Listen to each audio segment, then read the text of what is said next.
तुम्हाला कधी असा अनुभव आलाय का? स्वामींसमोर दिवा लावताना किंवा सकाळची पूजा करताना अचानक घरात कुठलाही विशेष सुवास नसतानाही फुलांचा किंवा उदाचा मंद सुगंध दरवळतो. जर तुमच्यासोबत असे घडत असेल, तर समजून जा की साक्षात स्वामी तेथे सूक्ष्म रूपात उपस्थित आहेत. ते तुमच्या पूजेचा स्वीकार करत आहेत आणि तुमच्या घराला आपल्या आशीर्वादाने भरून टाकत आहेत. अशा वेळी डोळे मिटून फक्त त्यांना नमस्कार करा. दुसरा संकेत. आयुष्यात अनेकदा अशी परिस्थिती येते जेव्हा एखादं मोठं संकट तुमच्या उंबरठ्यापर्यंत येते, पण अचानक काहीतरी असं घडतं की ते संकट टळतं.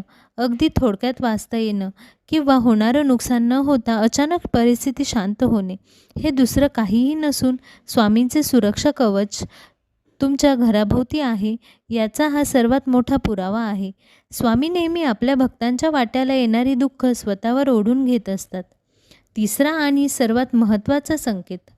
बाहेरून कितीही ताणतणावातून घरी आलात तरी घरात पाऊल ठेवताच मन शांत होते का?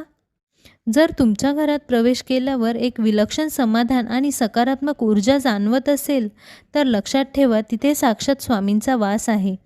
ज्या घरात स्वामींचे रक्षण असते तिथे कलह नसतो, फक्त समाधान आणि शांती नांदते. तुम्हाला यापैकी कोणता अनुभव आलाय? कमेंटमध्ये श्री स्वामी समर्थ लिहायला विसरू नका.